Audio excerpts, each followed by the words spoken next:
All right, good evening. You can grab a seat. We are going to get started. Welcome to the second Memorial Groves Public Information Session. My name is Chris Ballard. I am our interim president and CEO at Memorial Park Conservancy. And on behalf of myself and all of our staff and team at the park, we want to say thank you. Thank you for being here. Thank you for giving up your Thursday evening. We're really, really appreciative of that. We're really excited to be able to show you all the work that the team has done in this next iteration of design. I'm going to run through a few housekeeping items, notes, and acknowledgements, and then we will turn it over to the main presenters. First, I just want to take a moment and thank St. Theresa's Church, the staff, and the community here for hosting us this evening. It is great to be able to be here in the park. So if we could just maybe a quick round of applause for them. Thank you.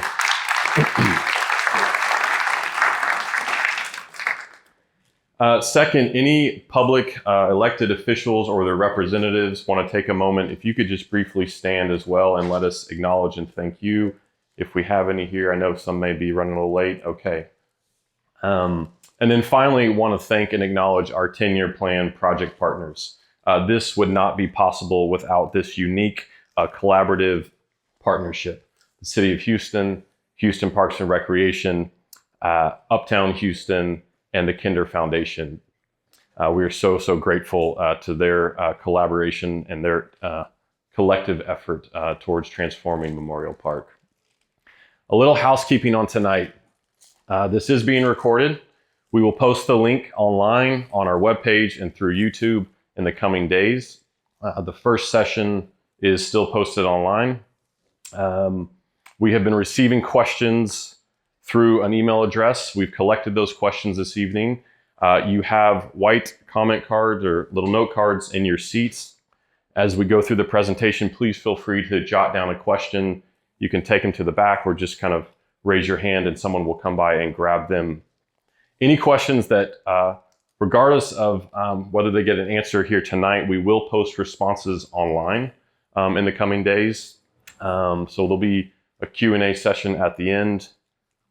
Let me see here. I think that's, and then I'm going to introduce our speakers tonight. You'll hear from four of us. Myself, Thomas Waltz, senior principal and owner of Nelson Bird Waltz, our landscape architecture and design firm since the beginning of the master plan. Emily Manderson, principal and senior environmental designer at Blackland Collaborative. If that name sounds familiar, Emily was the conservation director at the Houston Arboretum and Nature Center for a number of years. And then Michael Quino, who is senior archaeologist at Gray and Pape, a local cultural resource management firm. And Michael has served as team lead for all things Memorial Park since the master plan. All right, I think that's, so I am, okay, just to refresh everybody's memory, we had one of these back in September. Thank you to all who attended. Your feedback has been really important, and the design team has taken that really carefully and incorporated into the design. In this session, we focused on the early concept design and the emerging narratives through our ecological and historical research. If you get through tonight and you feel like you're missing a few of the chapters of the story, you are. And we would encourage you to go back and watch the first session, which is posted on our website. Really helpful to kind of lay the foundation of how we got to tonight and how the design has evolved. There's a lot going on this slide. The timelines and the projects themselves is not what I want to focus on.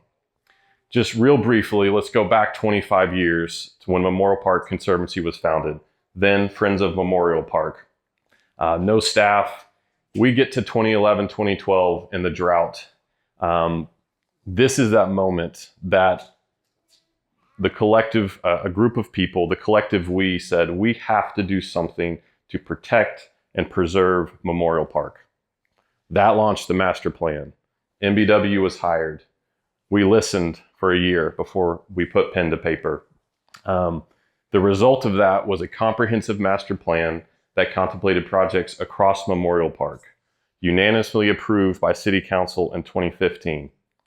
Very soon after that approval, through the catalyzing gift of the Kinder Foundation, launched this idea of the 10-year plan. The 10-year plan was a suite of projects from the master plan, okay? And this collection of projects and the 10-year plan set general construction timelines for delivery, budgets based on the concept designs at the time. And as somebody who is newish to Houston and to the park and has spent the last 18 months getting up to speed on this partnership, I cannot reiterate and emphasize enough how carefully and thoughtfully and strategic this has been done to, again, protect and preserve Memorial Park. And that's our mission at the Conservancy, to preserve, restore, and enhance Memorial Park for all Houstonians today and tomorrow. The other thing I want to point out on this slide is the gray-white dotted line of "We are here." So the 10-year plan started in 2018, scheduled to deliver all of the major projects by 2028. So we're in 2025. We're making progress. And I think it's okay for us all to look ahead to 2028 and have that moment of collective both celebration and maybe a little sigh of relief. We know that these projects disrupt both the park and the park users. And so we too are looking forward to delivering on the 10-year plan. This is just another kind of map representation of the 10-year plan projects, the current, completed, and future projects. Of course, we're here to learn about Memorial Groves tonight. The projects in black are the projects that have been delivered that we all know and love. And then the two projects in orange, I will spend a little bit of time at the end of our time together talking about those. So with that, I am going to turn it over to our team and leave it on this slide. Oh, great. And we'll welcome Thomas. Thank you, Chris. You bet. Thank you. Thanks very much.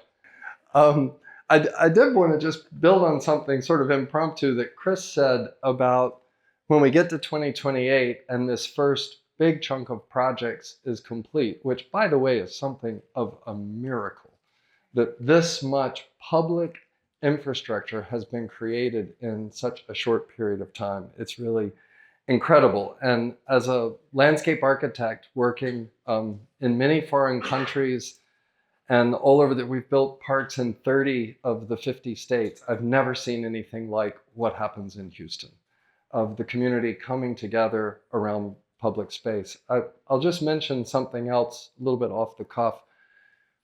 After we delivered the master plan, we started 12 years ago working on Memorial Park. This is NBW, Nelson Bird Woltz Landscape Architects.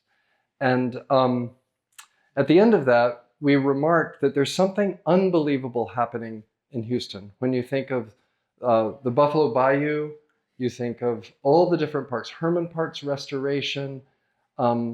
There are so many parks that I asked the Cultural Landscape Foundation of the United States if they would host a symposium, and the museum loaned us the Brown Auditorium, and we had a full house, a packed house. We sold out immediately, and we called it Leading with Landscape, the Houston Transformation.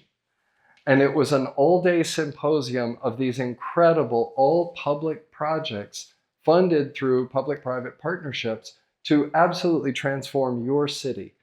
And so to get to, in my career, to get to work with a city like that has been extraordinary. So I just wanted to start with a thank you to the city of Houston, its visionary leaders, its supporters, and its park users. You all know how to use public space, and that is wonderful, because that's why we do this work, is to try to make sure that as many people as possible in our country have access to meaningful nature for free. That's the big goal of our public parks work. If we can get the most people in a healthy nature for free. Now, when you add to that a passion for restoration ecology and for history, you really start to do something meaningful for a community. People can go to a park and say, I know I'm in Houston, and I know why Houston is here, and I know why I'm here. And that's the intersection of cultural understanding and ecological restoration. And I think that's the most meaningful kind of public space. The project that's on deck right now stands squarely at the intersection of those two things. And so it's a very exciting one. The reason I'm stuck on this slide after Chris had mentioned like at 2028, maybe we can slow down because it's disruptive. What's actually pretty exciting is that if you follow my cursor, all of that will be done. That already is bigger than most major parks in urban areas around the world. That is a massive park. And you still have what I'll say are somewhat peripheral areas that are underutilized. The Houston Arboretum Nature Center is very well utilized, but this block up here and this block down here, whenever that work happens, I think it can happen in a way that does not substantially disturb the user of the park. But this work can march on. You have 830 acres of forest and savanna in this park. Nobody else has that. That's enormous. It's really extraordinary. So the project that I'm presenting tonight, the Memorial Groves, is we've kind of embedded in that project pilot projects to figure out how to restore savanna and afforestation. So at the beginning, it wasn't really part of the idea, this idea to create a memorial, but we've gotten inside of the project now, funded test pilots, so we can learn how to do savanna restoration and afforestation around the whole 830 acres that you have. This is a massive ecological potential that has been neglected. So there's more work to do, but it is somewhat peripheral to the daily user. So I just thought I'd run through a few of the projects that have been accomplished. Great. Finishing the Eastern Glades in COVID was an extraordinary experience. And my admiration for Tellefson and the Memorial Park Conservancy for getting that project done in such a difficult condition was absolutely extraordinary. And Shelley Arnold sent me photographs the day all the fences came down, and she said, you know, they've been up for so long during the massive construction. She said it was just like happy people just kind of wandering into this paradise and say, where did this lake come from? They had never seen anything like it. So I love this photograph because of just the splendid diversity of this city. And again, people knowing how to use public space. Love this image too of, we tried to be economical in our use of lawn. Lawn is a pretty unbiodiverse thing, but it sure is nice to picnic on and play on. So we need a balance of those kinds of outdoor recreational uses. So the central lawn of the Eastern Glades has become, in some ways, the front lawn of Houston. But you'll see in that project where any existing groups of trees that were healthy, we kind of carved around. So you sort of snake in and out of the existing trees. And then the large elliptical walk gives you a sense of order. You always know where you're going in this. This is the wetland that's to the west of the Eastern Glades. And what we did here was create a series of boardwalks. It's not great to walk through a wetland. It's not good for the ecology. It's not good for your shoes. And so we lifted you up on a very shallow boardwalk. It's within the legal limit to not have a guardrail. So you just float above the wetland and you don't have rails and things hemming you in, but with discrete signage that lets you understand the ecology of a wetland. But notice the layout of the boardwalk. That's a memorial to the fallen trees of the drought. The way those trees are crossed through the boardwalk reminds us of the devastation that we all saw 12 years ago, 2014, at the end of 4 years of no rain in Houston. That was actually why our firm was called. The park had gone through such a devastation of losing, some estimates, up to 80% of its canopy, that this ecological reset button was an opportunity for the first time to give the park a master plan. So that's what we've been doing, is rebuilding in a post-drought world. But we wanted to remember that event in an elegant and quiet way. So the wetland walk, in my mind, is a memorial to the many, many trees, the thousands and thousands of trees that died in the drought. We're also passionate about ecological resilience. Flood will come again to Houston. Drought will come again to Houston. So what we did when we envisioned the master plan was to rely on the most ancient ecosystems that have shaped the Gulf Coast for thousands of years. And that is wet prairie, dry prairie, savanna, mixed pine, and hardwood forest.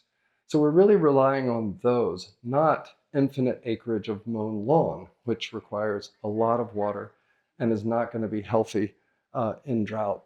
So this is just showing how the lake that we designed is calibrated to take on major storms, but also you can see the water draining down. And if you notice on this overlook where the food trucks park at this pavilion, you'll find gauges and steps that have the elevation above sea level. So you can measure the intensity of the storm.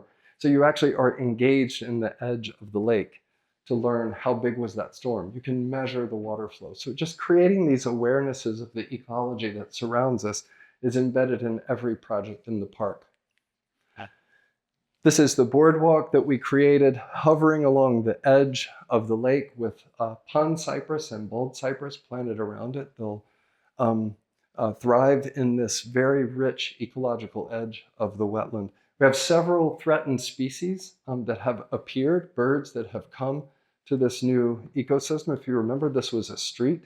This was where the lake is, was the East Memorial Loop Road. So I'd call that an ecological improvement over the pavement and parking. I love coming here. It just makes me so happy. And more recently, you're seeing our baby prairie. Be patient with us. Prairies are maybe like human babies. Rarely are they cute at first. But about 3, they're just adorable. You can't keep your hands off of them. They're so cute. But this, I have to say, for first-year prairies, this one is looking pretty amazing. And once again, it's thanks to the passion from the Memorial Park Conservancy and experts helping us gather native seed, grow native seed, build the soil, inoculate the soil with mycorrhizal fungi from the Katy Prairie. This is deep ecology to rebuild a native prairie like this. What you may not know is that the Scythia Melvin Wolf prairie, the excavation is sized to hold a storm the size of Hurricane Harvey. You probably thought it's just a prairie for the birds. And in fact, it's a very sophisticated, carefully calibrated engineering system that hosts a wet native prairie. So that wet native prairie can go underwater for the days that a storm could be held there. And what that's doing is it's preventing damage downstream. So the park is, and to me, this is a thread throughout all of our work in the park. The park is in service to its community. Even as a stormwater management project that don't look like no stormwater management project. I mean, this meadow, I think, is exquisite, but it can hold that much water. Just imagine what that does for downstream communities. You also get 2 spectacular mountains to see your city, a view that no one ever had, to really feel that connection to your beautiful city. You might know we also prevented the road from going into a landfill. We quarried, this is the eastbound lane of Memorial Drive, carefully quarried into large rectangles and then stacked to become the scramble over the land bridge. So reusing these items, we've had several people say, you know, I spent my whole life driving on that road and I feel kind of nostalgic when I touch that piece of asphalt. I thought, well, there's poetry everywhere. If you got poetry in a piece of asphalt, you got poetry. This is another, I think, something Jeff and I probably share is trying to create things not only that connect people to nature in a park, but that connect them to each other. We have very few, because of our society, we're pretty isolated because of our air conditioning and our cars and the way we live in a spread out way. We rarely just bump into each other or get to know strangers. So can we create things in parks that invite a sense of community? So these These towers and this stripe runs all the way to the other side of the lawn on top of the western mound of the land bridge. Those are aligned with the rising sun and setting sun on the solstice and equinox. So what has happened is more and more people are finding out about this all the time. There's just a ton of breakfast tacos at 4:30 in the morning and people enjoying themselves, meeting each other and getting to know each other because of Houston's connection to outer space. And I think that's a kind of phenomenal thing, that the sun gathers us together in a public space and you might just meet a stranger and make friends. So the idea that none of these people know each other and they're all up there to see the sun rise through this little slot. It's just a tiny, tiny thing, and it only occurs, twice a year, but it's a special moment. So the park is embedded with ideas like that.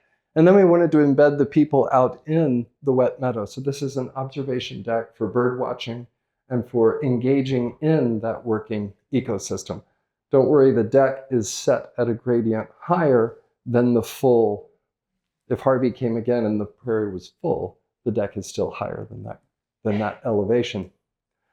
This is Jaime Gonzalez. He was on the project from the very beginning, now leading tours of songbirds, the incredible biodiversity inside of this wet prairie. So I just am thrilled at the results of this, and a little bit giddy and certainly grateful. I love this photograph because you can see the cars going under, and the park users on the top can actually forget that there's a 6-lane highway going underneath you. So the use of design to create an experience that lifts you up over something that was very, very dangerous and really split the park in two. So now, where you had a divide, you now have a center. You have a middle. There's a there. The running track is another unusual twist, but because Memorial Park is our wilder park and our ecological park in Houston, unlike all other tracks, there isn't a giant mown lawn in the middle. There's a wetland and a forest and some ruins from Camp Logan, and you have a shady track to run on in the Houston heat. So it's a very unusual track. So many people said at the beginning, well, you have to cut down all the trees. And it's like, why? We can have this shady loop. And I think that's been a big success. If people will stop driving on it, can y'all help put a stop to, there's some people who've somehow gotten their cars into it. We don't want that. I wanted to just mention Sham Architects did the Vibrant Cafe, bringing more programming into the park, elements that all came out of the public process that lasted for 2 years, the public input process over a decade ago.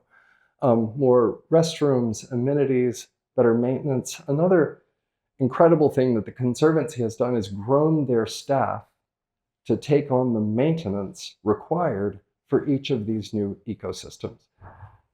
If you've noticed, I happen to get really excited when I see stormwater management. Y'all may not, but when you park at the Eastern Glades, you'll see giant arcs of native plants and perennials. And those are swales that when it rains, collects roof water off the buildings, water off of all the pavement, and it goes into those open swales where it has time with plants and roots and soil before it drains into the bayou.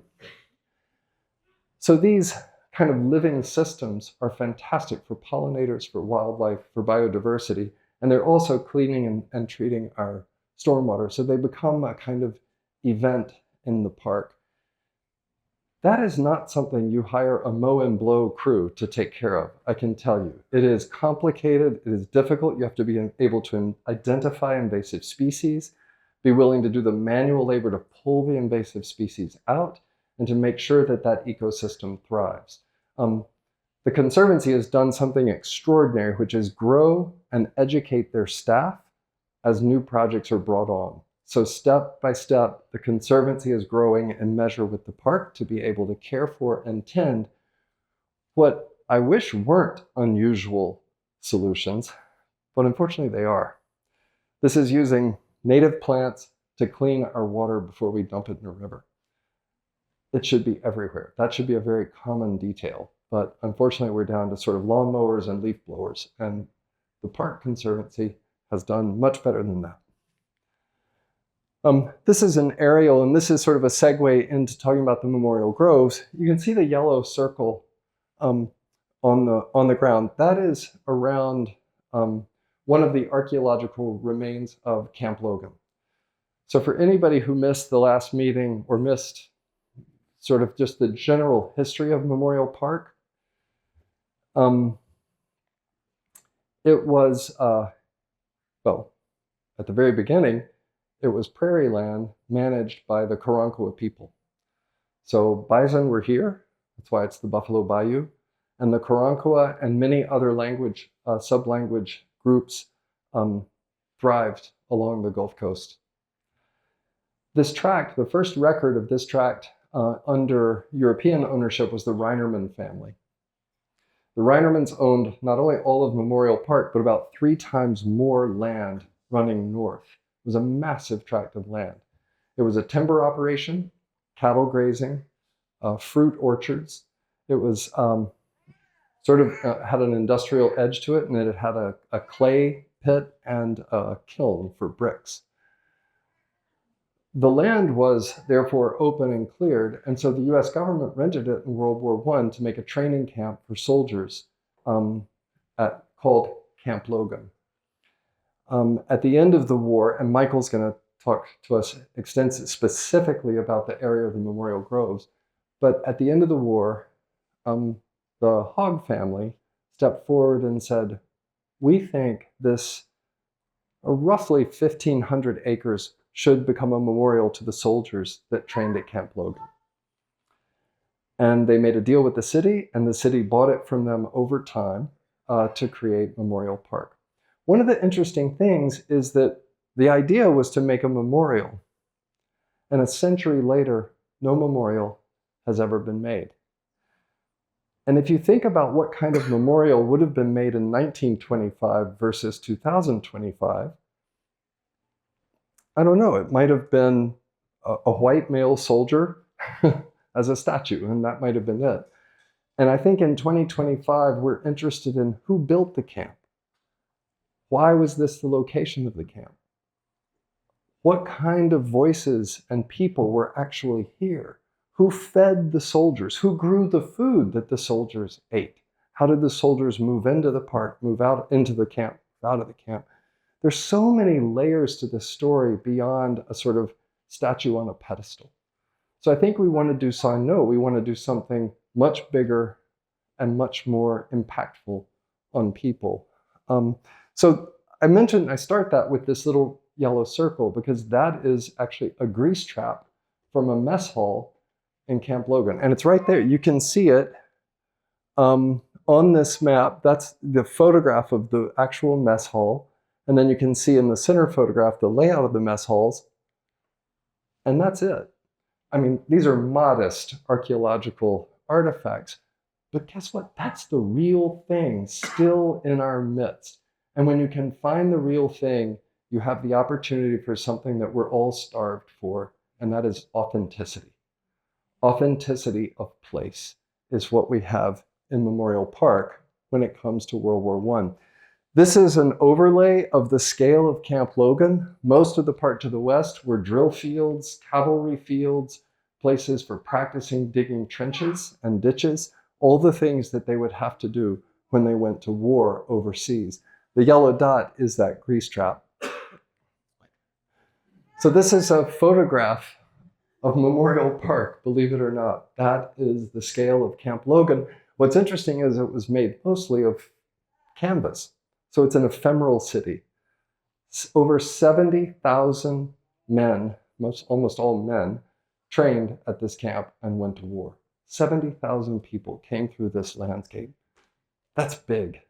And it's one of the only ones, there were 38 of these camps in the United States, and only 2 have not been developed. This is the only one that's completely intact. Another unique factor. So how is this now known? Well, it's a little, I'm all for love historical markers, wish there were more of them, But right there at Arnott is the only place that you get the World War I history. We have work to do to tell this story, to make a moving and significant memorial to this sacrifice. So when we started the master plan, there was a long sliver of land that kind of nobody had any ideas or needs or use for. And it was this long strip between the railroad, the power lines, and West Memorial Loop. And it was so skinny, it couldn't really be ball fields. We have enough golf course on the other side of the street that didn't need to grow here. And it was just a sort of fringe of land. And we have the big, big restoration work to the south of Memorial Drive all the way to the bayou. But this little strip of land, we weren't really sure what would be the highest and best use of it. Well, thanks to the archaeologists, we learned that it has the highest concentration of archaeological remains of Camp Logan than anywhere else in the park. They're all along this edge. Most of them are along this edge. Some are spotted throughout. But because this was kind of a back of house, sort of abandoned edge of the park, it has all of these things intact. So that led us another step toward authenticity. So this is how, so to the right is all golf course. The reason the line squiggles is that's West Memorial Loop. And the reason the line is straight on the other side is that's the Eureka rail line. So that's the rail line, and then you have the power line, the vast power lines, and then you have where all the tents were, where the soldiers lived. So this is the 100-acre site that was designated in the master plan for the memorial. That's West Memorial Loop Drive with parking along it. You're seeing the big lawns along this area. This is all cleared for golf course, and that's the rail line. And along here is the power line easement with center point. So I'm going to turn over to Michael Aquino, who's going to walk us through some of the important and specific history of the camp.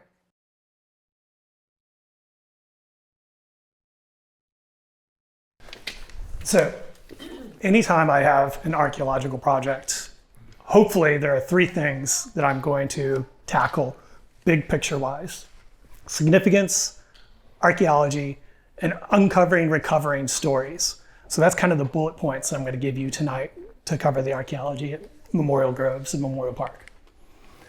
First, significance. As we were just discussing, it's incredibly rare that the archaeological remains in Camp Logan are here at all. There's a quote here going all the way back to 1936. And so what happened in the 1930s, the WPA and other organizations really started developing Memorial Park into what we see today. And in the Houston Chronicle, it was this paragraph that I came across where they talk about even then, there was sort of an acknowledgement that most of these camps had already been completely redeveloped. And so when I did my research, I started looking at the 32 training camps, figuring out where they are on the modern landscape. And the breakdown is, 17 are still active military government installations that you can't access easily. 13 are commercial or residential development, and pretty much everything is gone. 1 pretty much exists completely on private property, and then Memorial Park. And what I've given you here is actually, this is Camp Bowie that was up in Fort Worth, Camp MacArthur that was in Waco, and that is the footprint of those camps. And you can see they're gone. Last time I was up in Waco, actually the historical marker for that particular camp sits in an HEB parking lot. So it gives you an idea of what is happening in these camps. So in terms of significance, you were looking at a very rare archaeological find, and you're looking at a site that was incredibly important both to the history of the United States and also to the development of Houston. Now I'm going to talk about the actual archaeology. And you can see here a big, long bullet point list of this is all the archaeology that my team has done in Memorial Park as a whole, going all the way back to 2016. And I should introduce what kind of archaeology I do, because as many of you may have noticed, I'm not a dashing Harrison Ford, Indiana Jones type. I'm also not Laura Croft or anyone else that you've seen do archaeology on TV. I do what we call, very unattractively, compliance archaeology. I do archaeology that's usually mandated by the law. And so all of my archaeology is done in coordination with my client, in this case, the Conservancy in the city, and with the state, in this case, the Texas Historical Commission. So all of our projects, all of the work that we do, it's going back and forth between all of these groups to make sure that everything that we should be doing, we are doing. And frankly, when I look at this list of all the work that we've done going back to 2016, it's insanely impressive. This is not something that we typically get to do. A lot of times I'm working for a pipeline company or a company building a housing development. They want me in, they want me out, they want my report, and then they never want to hear from me again. It's very rare. They definitely do not ask me to speak in public. So talking about memorial groves, we've done 2 surveys that were specifically overlaid on the memorial groves footprint, and then we have a handful of other surveys that sort of touch on different areas of memorial groves. And we've identified 38 archaeological features. Showers, lavatories, manholes, and grease traps. I know, you're like, oh my God, I want to hear more. Daily life and infrastructure at Camp Logan. So when I talk about an archaeological feature, this is usually what I'm talking about. And you're excited, right? Concrete footings, usually partially or totally overgrown by vegetation. Let me tell you something. In my line of work, we have a joke. Everybody poops, and that is good for archaeology. And the reason is because after shelter and food, one of the things that we do as people that leaves the biggest mark on the environment is getting rid of waste. And Camp Logan is a wonderful example of that. So this is what that foundation you saw looked like historically. A couple years ago, I went to the National Archives in Maryland, dug through a bunch of file boxes, and found a lot of these historic photos that showed what these buildings originally looked like. There's a really fascinating story behind these structures. When they built Camp Logan originally, they gave pit latrines. Now, Houston has many wonderful qualities. What we do not have is good drainage. So these pit latrines immediately started to fill up, and they had to do a whole lot of really unpleasant things in order to continue to make them work. And the Army eventually realized these men deserve better. We're training them to go fight overseas, and they deserve better in pit latrines. And so they came out and they built full plumbed sewer systems. Keep in mind, early 20th century, a lot of the guys who were coming to train here, who were from rural areas, and we had a lot of soldiers who came here from places like rural Wisconsin, the Dakotas, they probably had never seen indoor plumbing before. This was their first experience to the modern world. And we have it preserved in memorial groves and these showers and lavatories and the grease trap that we kind of glanced at earlier. But it's not just these big things that we're looking at. We also get tidbits of daily life. So as part of the work we do metal detecting surveys, where we work along grids and we dig up every metal find that we find. It's usually nails and pop tops and things like that. But we also find these really fascinating little tidbits to give you an insight to what the life of a soldier was like. We found this little thing, it's a centimeter in diameter. Took us a while to figure out what it is. It is the cap for an early tube of toothpaste. Toothpaste had only been going into tubes for about 20 years at this stage. Before that, you just had it in a jar and you rubbed it on your teeth. And tooth care was a big part of the modern Army.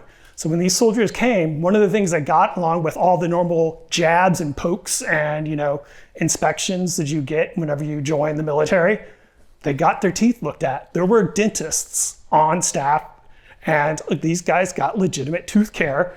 And when we go and look at the Houston Chronicle for the period, we see these advertisements where you can buy yourself a mess kit that is Army approved, and in that mess kit, the tube of toothpaste with its cap.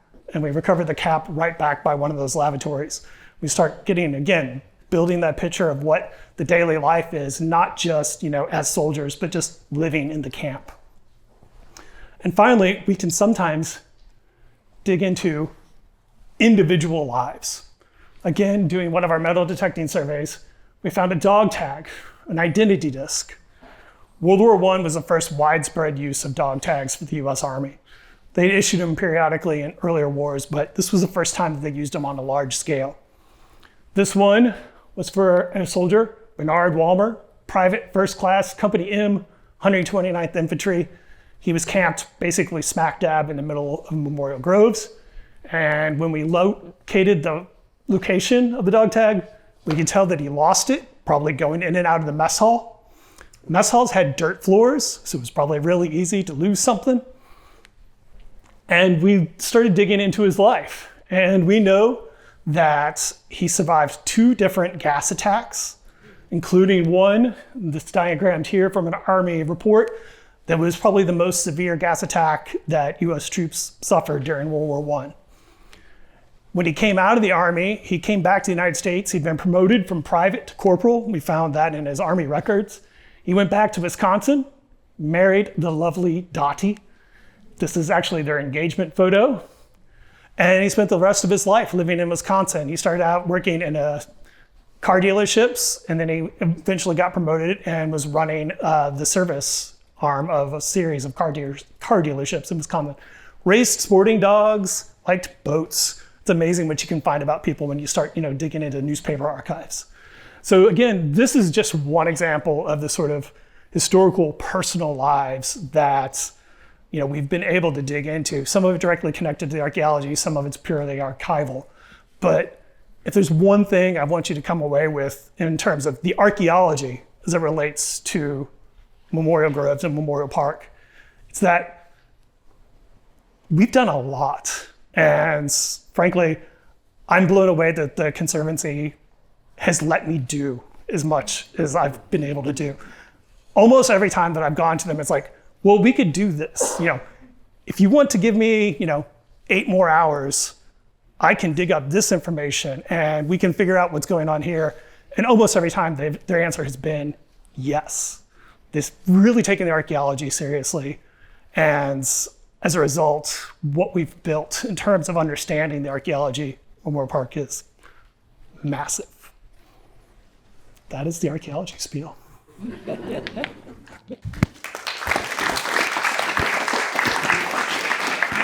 Thank you, Michael. It has been such a pleasure to have your expertise on this project, because if our goal is authenticity, you're bringing it and letting us know where is it in this project we can hold hands with history. That's a big part of the goal. Thank you. You're seeing the Memorial Groves now. I wanted to place it, the design of where we are, over the Camp Logan, so you can see this just completely vast and barren landscape. It's just incredible, the transformation since World War I. And you're seeing, the roughest diagram of the design. You see West Memorial Loop, and then you see this very large brown patch called Savannah, and then above that, the Memorial Groves. So I'm going to walk you through this is an overlay of where the tents were. So this is taking that 100 acres and showing you the exact plan from the Department of War of the layout of the camp. So what you're seeing are these streets. There's 12th, 13th, 14th, 15th, and 16th streets. And remember, this is just a fragment of the camp. What? That's going north. Yes, that's going north. That's I-10. Towards I-10? I-10 is right there. Oh, okay. Yeah. So confused. Sorry, we flipped it. Earlier it was going up and down, but to fit on the screen, we went sideways. And we're going to stay sideways. Yeah, we stay sideways for the rest of the presentation. So all of this are the tents. The little orange squares are all the tents, 16 feet on center, this rigorous, and each of these was a regiment. And what's extraordinary is because the golf course eats into the camp here, this is the only full regiment that we actually have in the Memorial Grove. So that's kind of neat because you can give people an idea of how big was a regiment. And we're just going to mark the corners. I love a puzzle that you come upon it. You're like, why is that pole here? And it says corner of the, 382nd Regiment. So yeah. How many soldiers make up a regiment? Oh. Good. Anybody know?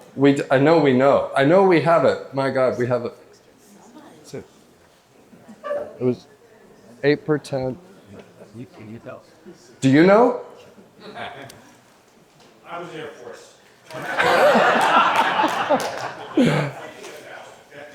It should be around. It's okay. Michael suggests around 1,200 for a regiment.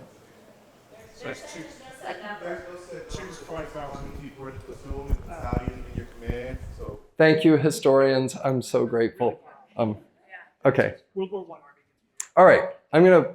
So in the top, you're seeing the latrine buildings. Sorry. You're seeing the latrine buildings here. Officers' quarters down here.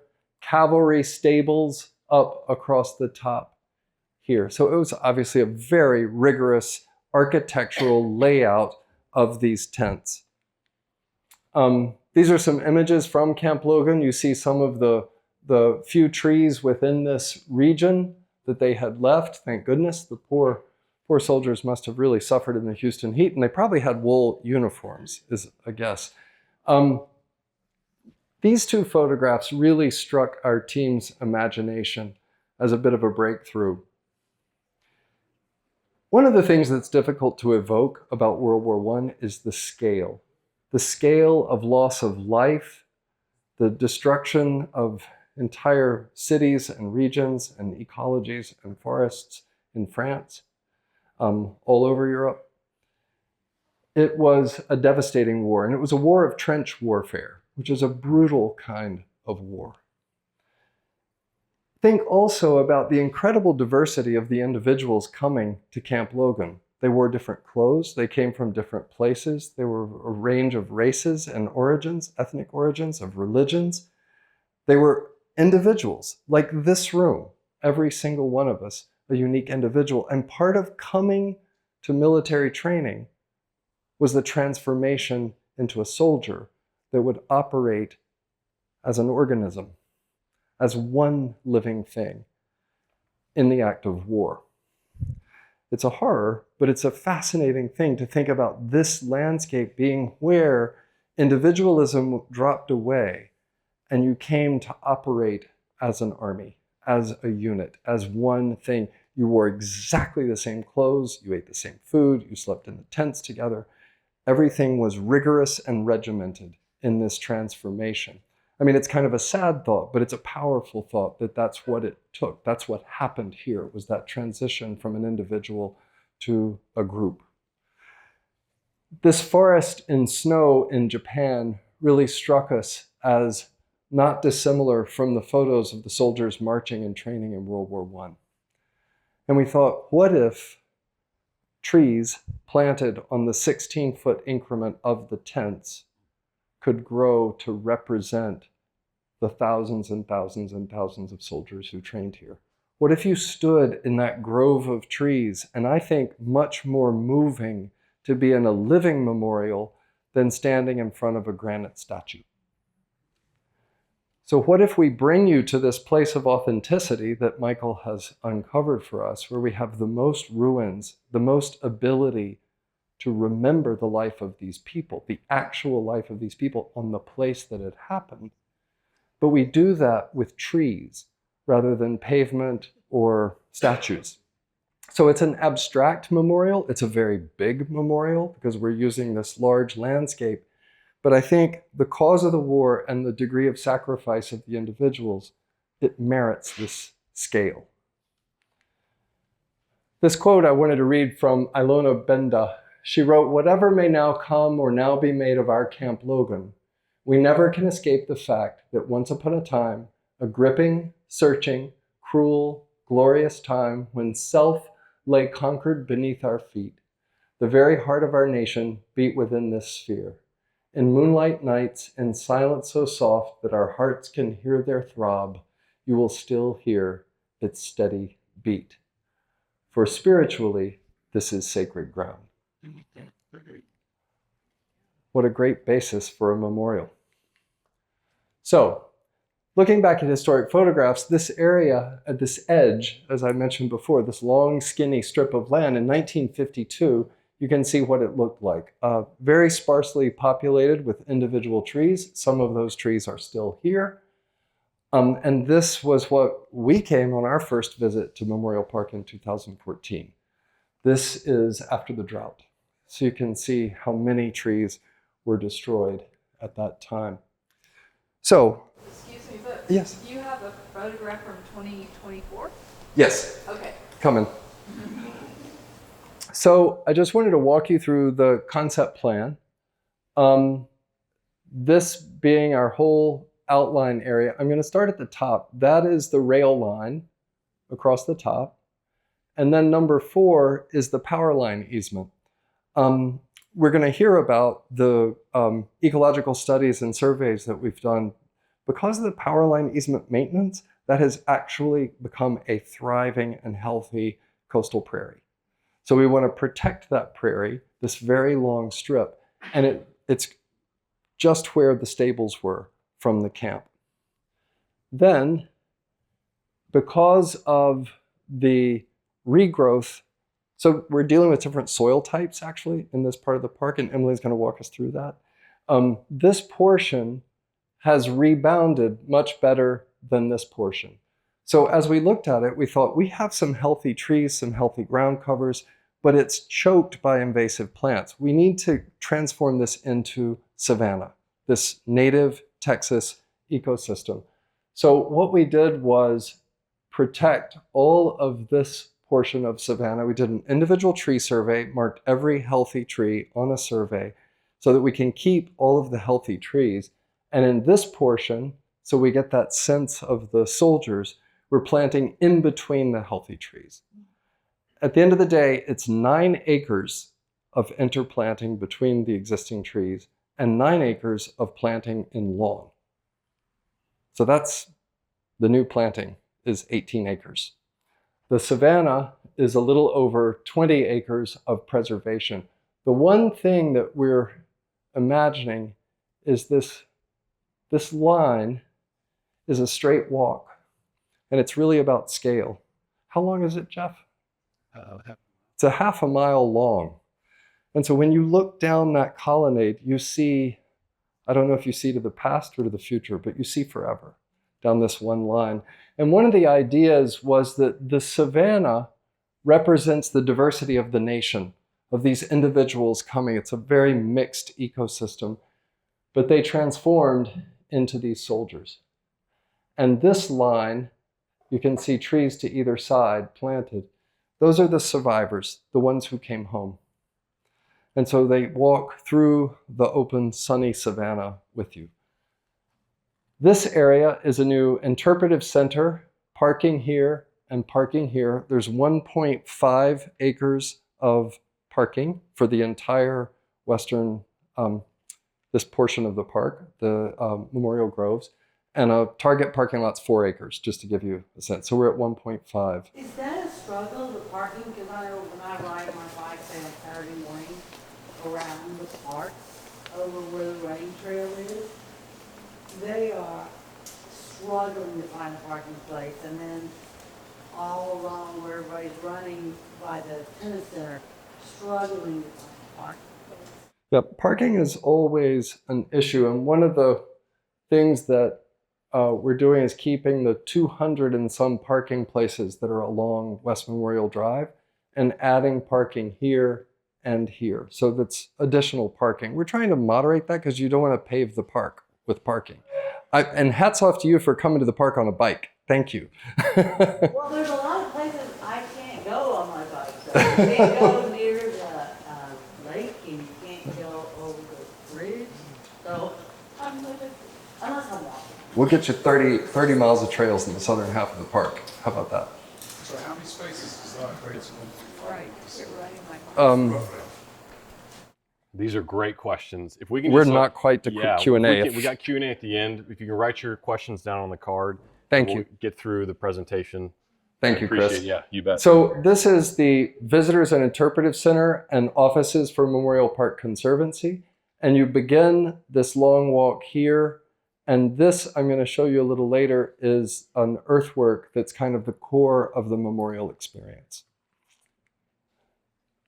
This is a breakdown of the space in this area. So 60% of the 100 acres is prairie, savanna, and forest. 20% is new planted trees for the memorial. So that is interplanting. So this is the survey that shows you every big healthy tree. So the blue, dark blue, is where we're interplanting, and the light blue is open lawn, where we're planting trees where there aren't any. So that's how we get that sense of scale, is by planting in the lawn and in between some of the trees, particularly on this northern part where there are fewer of the big trees, and then preserving all of this as savanna as part of the memorial. So I'm going to turn it over to Emily to walk us through the ecologies. Great, thank you. Hi, so I'm going to zoom out just a bit from the park and look at the United States, even larger than the US. But as you can see, I don't know if I can do this. Is that the down button? Oh, the down button? This is the Great Plains. The point down. Yes, I was just doing the laser. Thanks.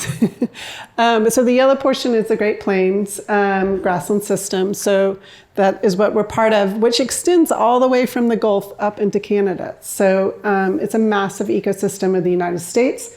And unfortunately, now approximately about less than 1% of it remains today. And a lot of that's happened because of first agriculture and now development, and also woody encroachment. So now zooming into Texas, and here is Harris County, still part of the Great Plains, but we get into smaller communities here from looking at it at such big scale. So Houston is primarily Gulf Coast, and the piney woods to the east, and then some post oak savanna. And then zooming into Houston, or in the greater Houston region. And so this is Houston Wilderness put together this map here. And you can see the site, which is near the Galleria, all in the inner loop there, is primarily prairie and bayou ecosystem with the piney woods and the post oak savanna at the exterior. So here's some of what you would see. So Houston was historically primarily a grassland system with different densities of trees.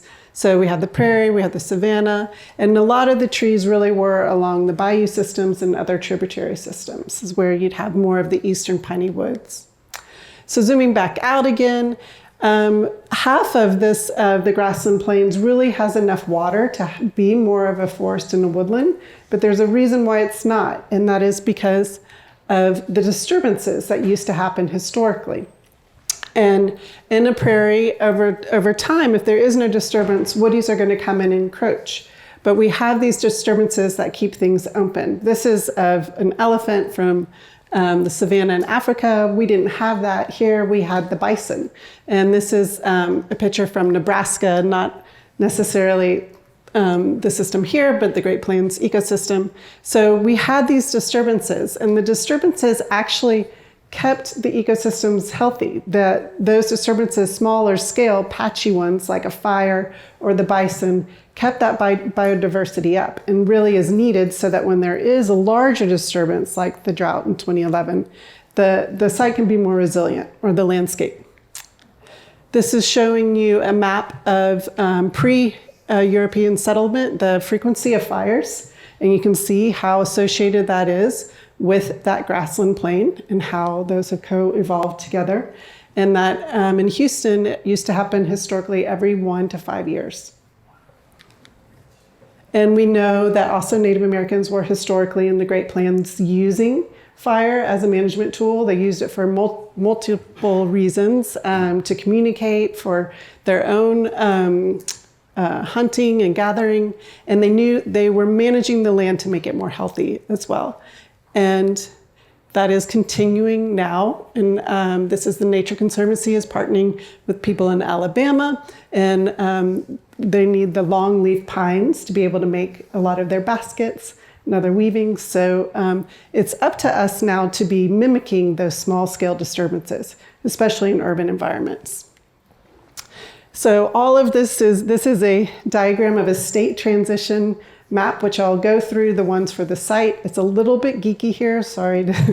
But it really, what I'm trying to show is that management plays such an important part, and we've lost that.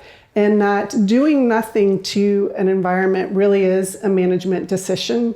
And especially in the urban design, in urban environment, it's most often for the detriment of the ecosystem. It means more invasive species, loss of biodiversity, and that we really have a relationship with the landscape and we need to be actively managing it. So this is what the historic conditions were based on the soil survey and also the analysis that happened initially as part of the master planning effort. And so what we have here is we had a lowland and poorly drained loamy upland, and then we have blackland prairie soils. All of this essentially were soils that sustained grassland ecosystems. And so going to the state transition map from the soil survey, this is what the reference condition would have looked like. It was a grassland system, probably more to the right in that horizontal diagram of the site plan was more prairie with less trees, and then to the left was more savanna, but still a grassland system, but with more trees. This is an image of Marguerite Kincaid wrote a thesis. She was a botanist and of the Ecology Memorial Park, and this is a picture of what she had, one of her images of an open grassland system that was here on Memorial Park. So this is what we found the condition to be at its current state. And so we saw here, this is a woodland here, and then we looked at the prairie and converted grassland.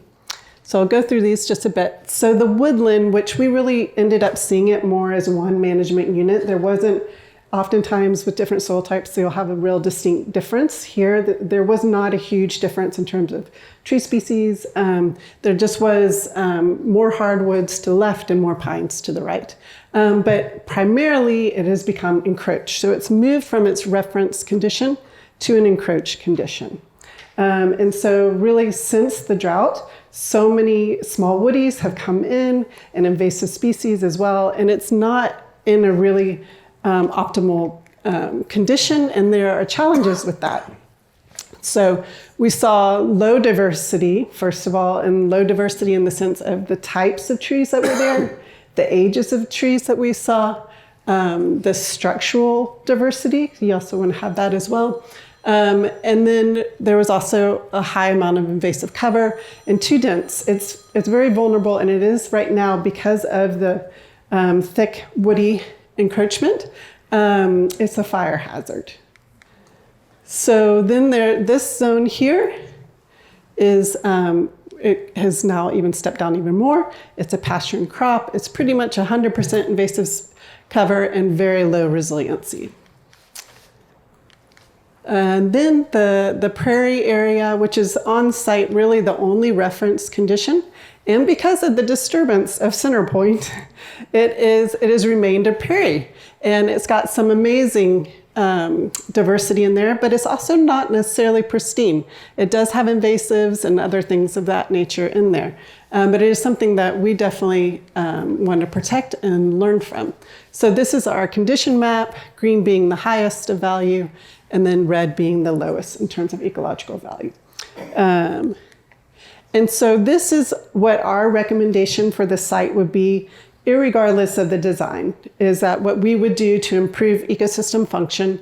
And what our thought is we're looking at the historical conditions, the current conditions of where they are, and then also taking into account the future. So we're not necessarily, when we're talking about restoration, trying to go back to a certain time. We're looking at ecosystem function. How can we make this as functional as possible and as resilient as possible? So for the prairie, obviously, we want to protect that as much as possible. For the woodland area, we recommend that it needs to be thin and do some spot treatment of the invasives. And then of the bahia grass, we would recommend replacing that. So when we jumped in with the team, which has been wonderful, and by the way, Nelson Birdwaltz is they were with us in the field sweating, and I don't know how they did it. They looked so professional the whole entire time. It looked like I ran a marathon. So that was the first landscape architect group that have really stayed with us the whole day in the field, which is amazing.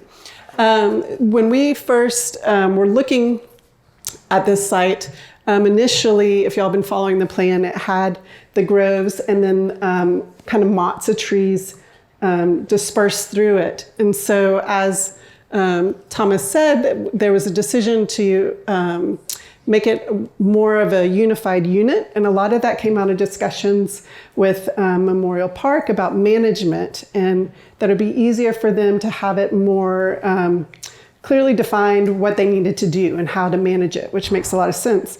And so we also really like that because it reduced the fragmentation of that natural area, and it just enhances the ecosystem services of that. And then also pulling from the prairie, I'm really excited for those species to get to come down into the savanna.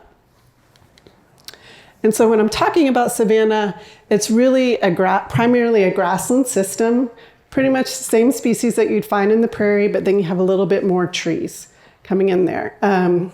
And so we're looking at somewhere in between these two densities of trees for that area is what we're anticipating that will result. Grassland systems are amazing for Houston because they are dependent upon those disturbances and thrive. They can handle drought, they can handle fire, they can handle freezing. What else? Flooding, yes. Great with flooding, amazing green infrastructure. So half of their biomass is underneath the ground. They just go to sleep on the top and then they bounce back up. So one of our recommendations is that there needs to be some invasive management happening. There needs to be some woodland thinning for fire reduction, also getting some light in for the savanna. We need more light so that it can sustain a grassland. And continued with this invasive management here.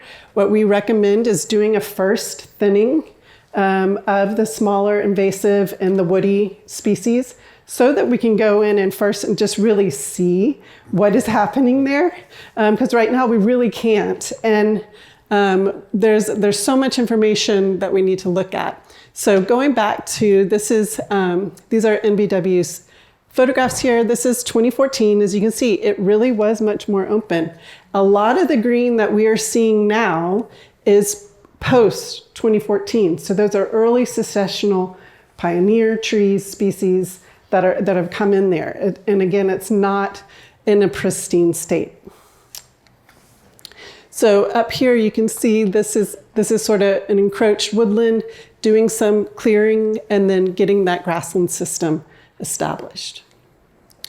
So there's precedent for this. There's precedent for it at the park itself. Many great things have happened and they've had great wildlife response. The one that I know and is near and dear to my heart is the Houston Arboretum and Nature Center. And we too were affected by the drought and went through a master plan process to respond and make it more resilient in the future of climatic disasters and events. And we've had great success there. And one of the main things, we had Harvey as we were in the middle of it, and that was a great test that we were moving things in the right direction and it held water so much better than it had previously. But the wildlife response, all of this information that we talk about and I'm up here presenting about, but when you see the wildlife respond and how quickly they respond, it is such good feedback and information. We have had 9 new species that were never recorded on site in the savanna now. The red-headed woodpecker is one of those. We also were able to get out there pre-construction and put out some plots and start monitoring. We got baseline information and then we've been monitoring still continually. They are monitoring and we have quantitative data that shows the increase of pollinators that's happening there. And that's really exciting as well. So all of this has not been done alone. And so we're excited to build upon all the work that Memorial Park has been doing and learn more from this Savannah project as well, and then really bring that information more into the natural land management of the park itself. Thank you, Emily. So I'm going to wrap up now with just the very core, the heart of the design. I wanted to just mention, we have this exciting opportunity to have 20 acres of savanna and 20 acres of new trees as a test case for the memorial that has been funded to apply across everything you see. So we have it's a tremendous opportunity to use this to learn about how best to manage a lot of the neglected land. I wanted to just talk about the experience of coming to the Memorial Groves.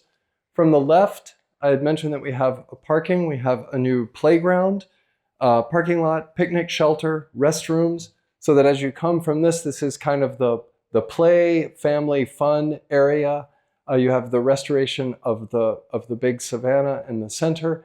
And then I would say more the contemplative side, really talking about, yes? I think it's beautiful, I love it. I just was wondering why there's no thought of having bike trails and... I'm getting there. Oh. The outer loop trail goes through this. So for the recreation, one of the things we wanted to talk about is all the different kinds of people that participated in this. So one of the ideas was to play off the hats of the many cooks, nurses, construction workers, and soldiers. And so working with a playground design company, looking at how we could make fun things that are using these actual elements. So even the children's play is touching on this theme of the camp. For your question, the outer loop trail we're proposing runs along this spine that was a historic road through the camp. So that orange line is connecting over the living bridge to the outer loop trail all the way through to continue that way, because Seymour Lieberman is right here along Memorial Park Drive in that zone. The orange line could be a bike trail? Yeah, just like the outer loop trail and the rest of the park. And then this is an idea about a boot camp fitness where you could run and have workout stations that you exercise. And again, we're trying to get people, what is a day in the life of a soldier? So you have the boot camp trail and then these large open lawns that are in exactly the location of the historic street. So those are big play and picnic lawns that help order and structure. So the design of it is actually the design of the camp, but transformed into 21st century park uses of play, lawn, recreation, athletics, workout, running, biking, hiking. But it happens to be a memorial. So this is what it could look like. This is that outer loop trail that I was just mentioning. This is one of the cross streets that would be a long, long lawn that would be in one of those areas. And you can see some of the, this would be a fall pick. Good Lord. Hang on, Thomas. These are some of the bald cypress that is the tree we're proposing to use to represent the soldiers that you're seeing in the distance. So you're seeing the open savanna with large mature trees, play lawn, and athletics. We thought for the signage of the boot camp to have actual World War I soldiers doing all their exercises to kind of, bring it home and make it a lot of fun for families. Can you imagine working out in all that clothing? It's boots and wrapped calves. It's crazy. And then this would be in fall because, bald cypress turned this rust color. And there's a point to that. So you're seeing in the distance the savanna that's more hardwood, and then the bald cypress planted just exactly where the tents were. They're at the same spacing as the tents, representing these soldiers standing at attention. And I think one of the most moving parts is that in early November, when it gets cold, the bald cypress go from dark green to this beautiful rust color. And that is when the armistice was signed. That's when World War I ended and when we have Veterans Day. So it's a very appropriate, almost natural response to the memory of World War I. This is an overlay from Michael's work of all the archaeological remains we have here. So this really is the authentic and the best place for the memorial to occur. It happens to be a long, skinny area, and that's why we're using these long walks to really evoke scale. One of the ideas is to create this day in the life of a company street where we would recreate some of the structure or frames of the tents so people could get an idea of the size, and then with signage and interpretation, really bring home the personal stories of the individuals. This was a song that one soldier who was actually in prison at the time wrote, Just One Letter From You. And one of our historians on the team found this, and our graphic designer in our office is quite a musician, so he transposed it, played it on the piano, and sang it. And we played it at our cultural advisory group meeting. This is the kind of signage, not overwhelming, made of core 10 that a lot of the signage in the park already is. So it's very discreet, but really informative about where you are in the world, really telling the story of the camp.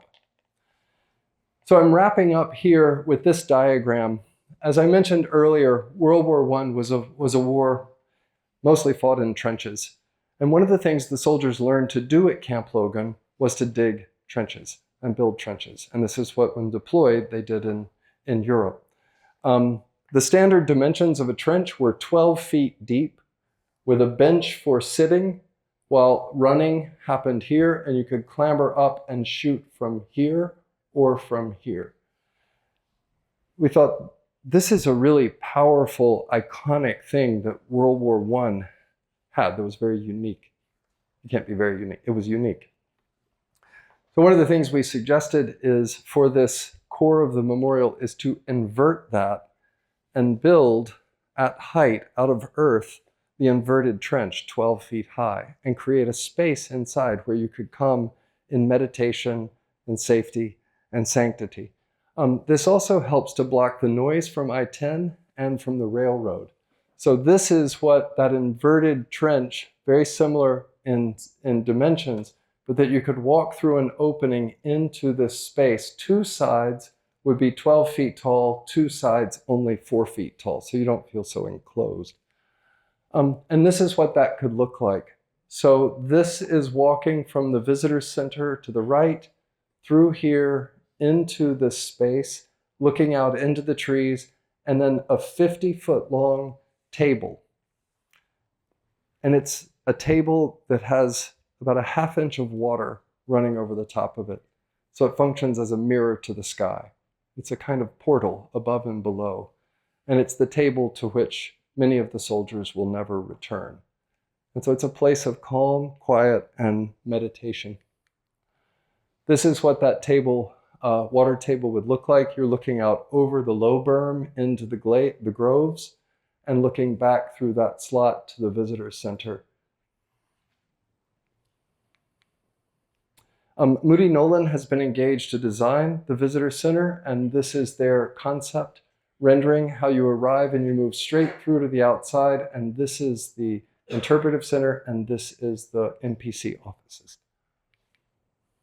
So I'll close with this mention: as the sun of day burns down and the gulf winds cools with his breeze, the nights, as the shadows fall and the moonlight ghosts over the landscape, Camp Logan lies in a waiting attitude as to what will next be done.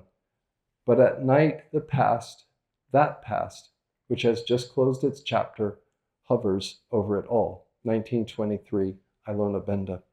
What's important to remember in this memorial is it's a living memorial to a thing that we all share, and that is death.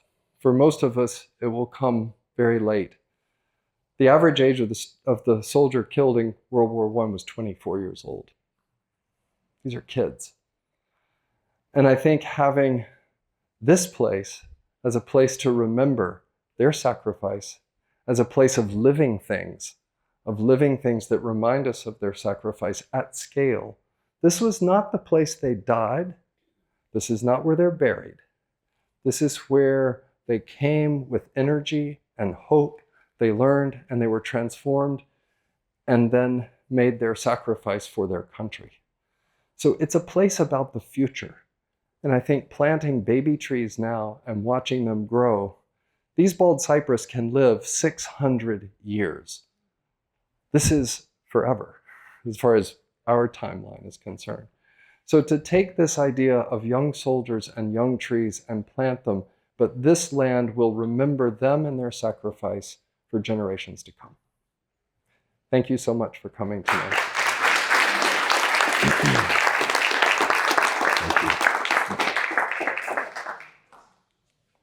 All right.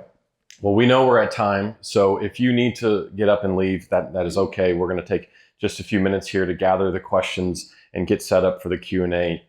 Just a couple of notes to close on what's next. So what you heard tonight is schematic design. We now move into a phase of design development, and by name and definition, it is still design. There are questions to be asked and questions to be answered still. And in a project like this, part of design is a period of site preparation. So you will see us fence the project site in April. Traditional construction is not set to begin until January 2026. But what that 9-month period does, it allows us time to do exactly what Emily presented on. Treat and prepare the site in a thoughtful, methodical way. We treat, we walk, and we assess, and we treat. That timeline also gives us the different seasons. We know that different plant species function differently throughout the year. So we get a little bit of spring in April, summer, fall, and winter. January 26, construction is scheduled to begin. Right now, we're projecting an 18-month timeline, which puts completion summer of 2027. I mentioned the remaining major projects of the 10-year plan, those two listed in orange here. The Uptown Memorial Park Trail and the Southern Arc Trail. The Uptown Memorial Park Trail is a project, again, out of the 10-year plan. It is being led and designed by Uptown. The Southern Arc is a Memorial Park Conservancy project. Both of these are trail and connectivity projects. And I think safe to say a little more straightforward than Memorial Groves. And so these, where they are today is you may see some ribbons around some trees, some stakes. They are in the surveying phase and understanding the landscape and potential alignments. We would encourage you to check our website and Uptown's website for future information on those projects. Okay, so let's take just a couple of minutes. If you have your questions, maybe raise them up and we can gather them, and we will, no bathroom break, I'm sorry, and we'll start answering questions. All right, thanks everybody for your patience. I know we are already at time, but we definitely wanted to take time. We're gonna focus on addressing the questions that were sent in advance first. The people that we got a lot of thoughtful questions that came in ahead of time. We're going through the ones that you've submitted tonight. So please forgive us. I know we won't be able to get to every question that is asked, but we will answer them online afterward. And this bank of wonderful speakers and presenters, they're gonna hang out a little while after we wrap.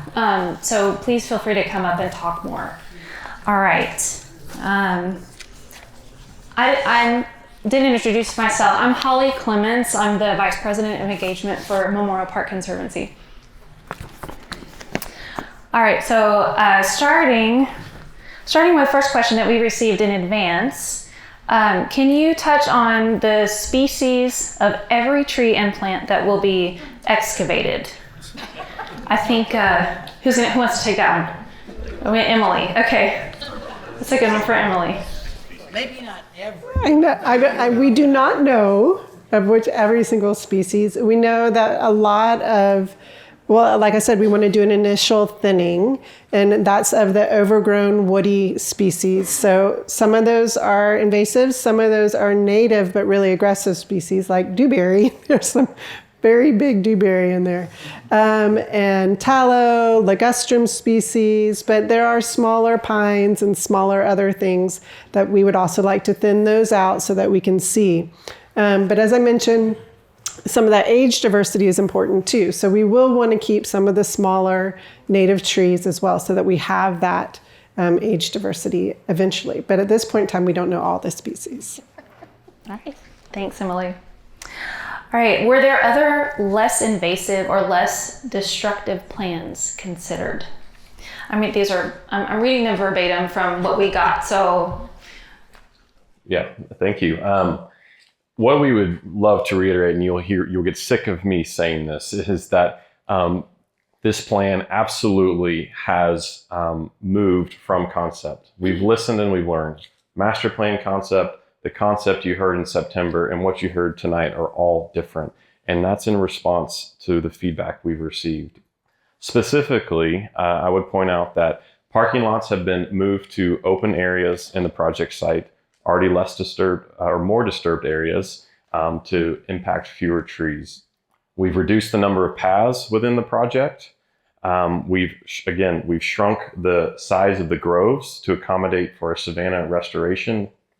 And we've changed species of tree from pine to a bald cypress, which we believe to be a more resilient and appropriate species for this site. Okay, great. Thanks, Chris. Have you considered alternative designs that would save the mature trees and vegetation in this part of the park? So I would answer it similarly. As Thomas mentioned, the mature trees will be preserved within the site, both within the savanna and in the groves landscape. We've gone through that work of surveying those trees, but all of the trees, yes. So the healthy, mature, native trees will be preserved. Of course, the parking lots and some of the buildings, trees inevitably will come out there, and that's part of a project of this size and scale, but primarily in 80% of the landscape, the mature trees will be preserved. Okay, we have a question that just says growth rate, question mark, which we take that to mean that what's the growth rate of the trees? Yeah, I'm guessing it's the bald cypress. They can grow up to 4 feet a year. They love this ecosystem. We just redid the Central Historic Quad at Rice, and we're counting on them growing to give shade inside the quad. They're remarkably adaptable to different soil types, to dry and wet. So you should see them grow very swiftly. We are, I think, for their establishment benefits and for budget, they're going in fairly small. So that 4 feet a year will very quickly see, it'll be Houston fast, I think. Are they native to Houston? Yes, they are native. All right. Similar, just short question, irrigation rate. We're doing establishment irrigation. Again, this is using a native tree that likes this climate. So it's not like a annual bed at your house. It's something that needs tough love to establish properly. But in the event of a tremendous drought, the year of planting, we have establishment irrigation. Okay, all right. Thank you for the patience. We're trying to get through these as quickly as we can, so we can get to as many as we can. All right, this was an advanced question that we did receive. Do you think this design honors the soldiers who died there? Many of us feel it is a desecration and an insult to their memories to use them as an excuse for further development of the park. That came before this presentation. Can we wait and see if it comes back again? No. Again, it's the third time now. This concept and this idea was approved in the master plan after thousands of Houstonians gave input during that process.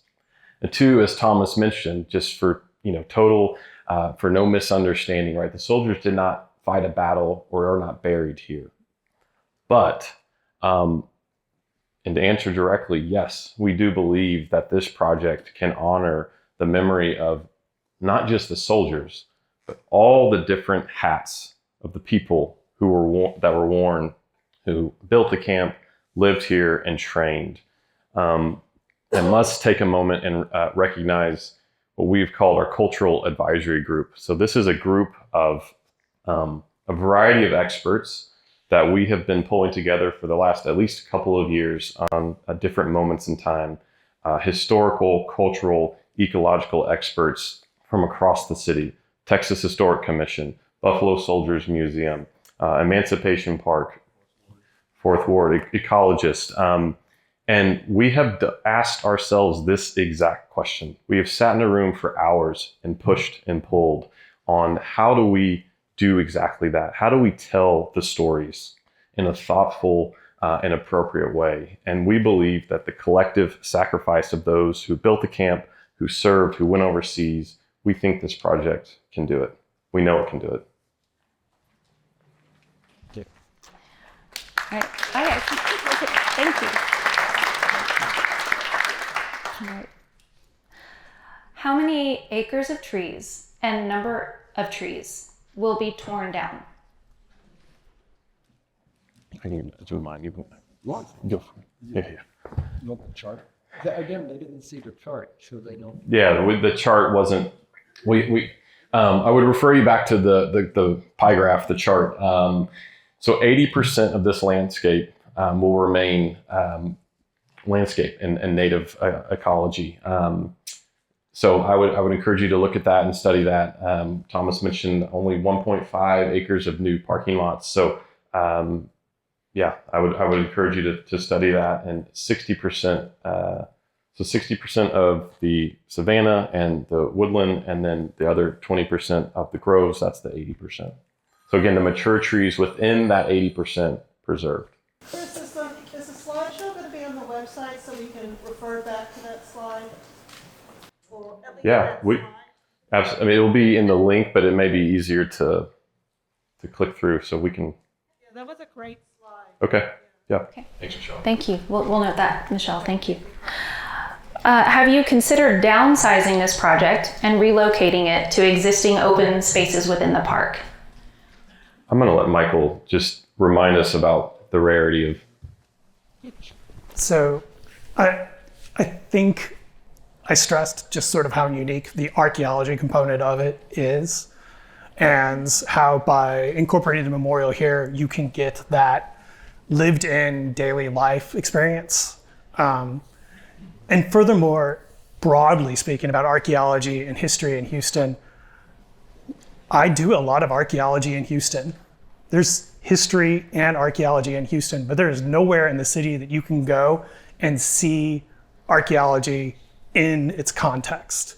You can go to the museums, but to see it in a place, in context, and get that lived in experience, that's going to be unique to here. And so I do feel that, it's the ideal location for that. Okay, great. Thanks, Michael. All right, we have a question about wildlife. Emily, I think this one has your name on it. How will this impact wildlife? How many coyotes, rabbits, armadillos, etc. will be displaced? Well, the good thing is that these critters have all evolved with the prairie, the ecosystem with those disturbances. So, and also there's a lot of other green space. So they'll just run over to other places and then they'll come back. The thing that we are excited about is that really the savanna restoration should improve the wildlife. We saw that quantitatively at the Arboretum and with bird counts and everything, that there will be more diversity happening here. And it happens very quickly, as I said before. So that's really one of the goals. Okay, thank you. Yeah, that's exciting. Okay, we have one that came in just today to our email. Can you please is in caps, by the way, can you please create the grove without additional tree removal?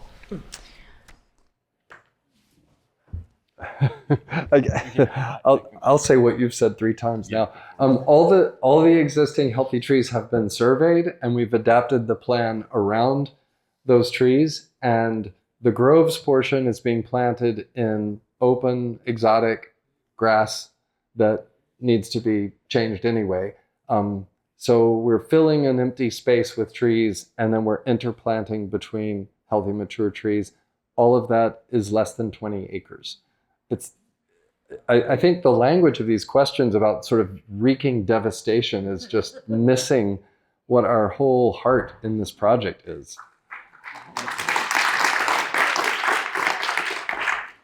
Okay, thank you, Thomas.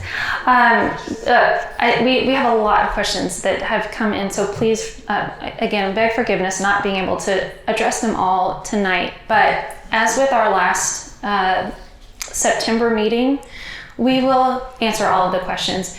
If not tonight, they will be available on our website for everybody to view. And again, these four have been gracious with their time. They're going to stay with us. So if you don't hear your question answered, please be invited to come and talk to one of them.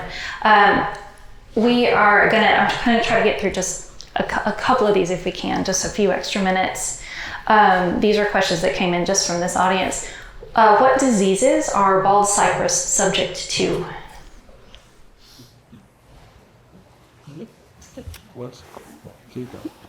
I'm not an arborist, so I'll say that. We do have Dr. Todd Watson, who was on also the Arboretum team, who can speak to that, and he is the one who really advocated for the bald cypress over the loblolly pine because they are so much more disease resistant. They don't have the same issues as the pine bark beetle and things like that. So the bald cypress are really, they can handle drought. They have they're much more resilient of a species. So that is an exciting, besides their beauty and their change of color and all that great stuff, they are better species. Great, thanks, Emily. I think this might be a good one for Thomas. Are there any other examples from around the world that are similar war memorials incorporating the ecology and park elements? Yeah, there are several. We did precedent research, and several of them were in Germany, where they were large forest landscapes that had been battlefields. There's one I remember in particular where they had done the opposite of what we're planting trees to remember the soldiers, and they had cut down trees. There's a massive circle in the center of a huge planted forest. I don't even know if it's a planted forest, but it's a massive forest in Germany with this giant circle, and the memorial is inside of that circle. I've never seen anything that's this kind of sort of representing, well, as Michael said, we have the literal place where the soldiers lived. And so taking that grid of 16 feet and representing it with trees it's almost a direct translation of the soldiers' lives into the sky.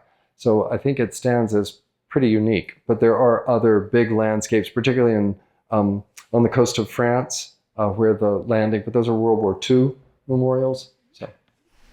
Oh, that's great, thank you. Some of these I think echo some of the questions that we have already received and answered, so I'm going to do my best to ask some new questions.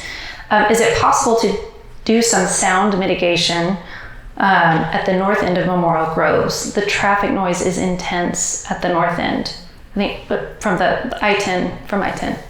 So the core of the memorial that you saw, the 12-foot high earthwork, the giant rectangular space, that was actually inspired in part by wanting to mitigate sound from both the rail. So you noticed it's like two L's.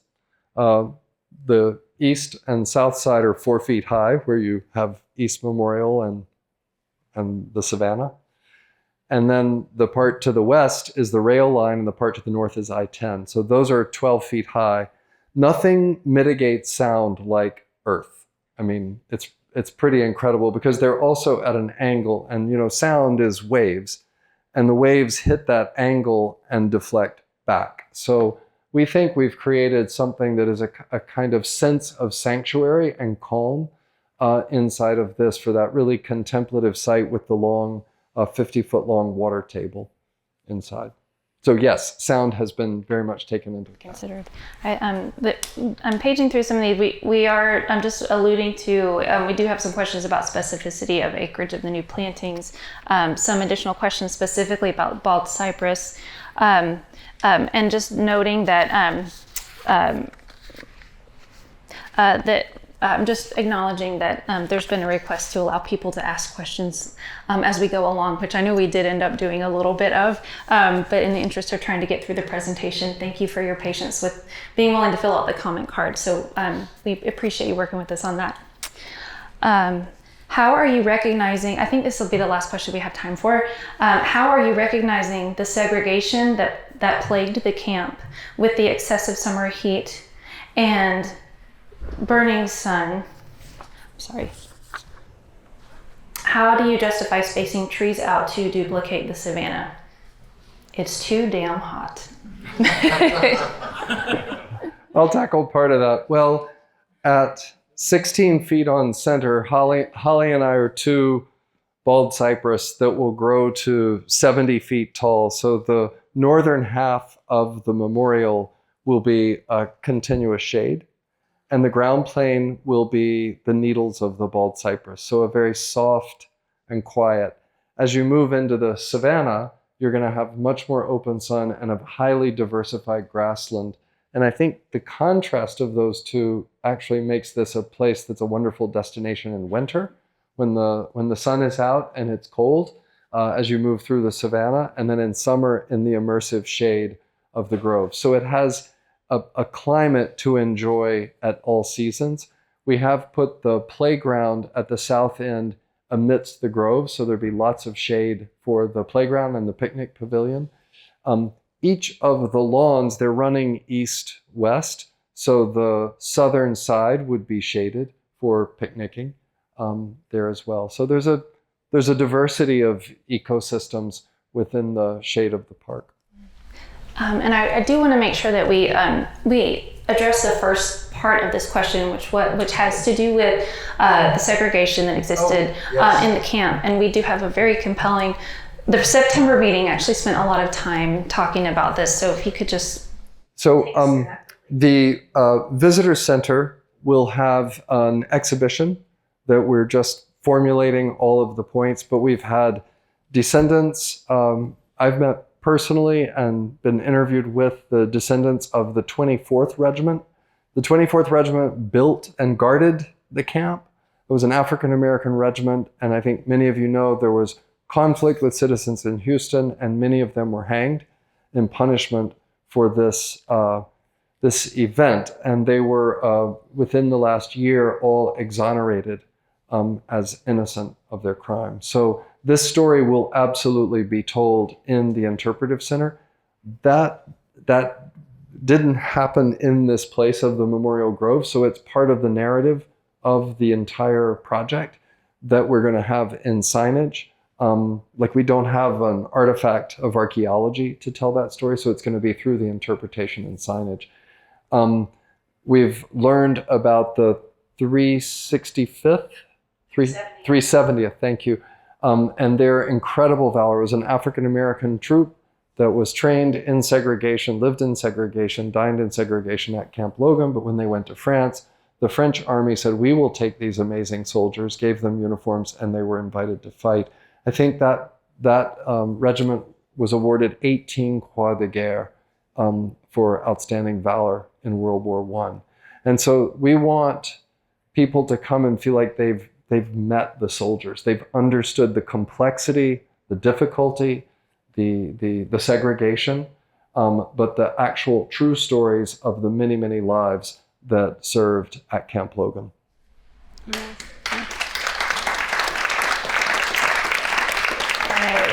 Thank you all so much. Thank you for spending your evening with us. Thank you for telling the story of the Memorial Groves Project and what it will be.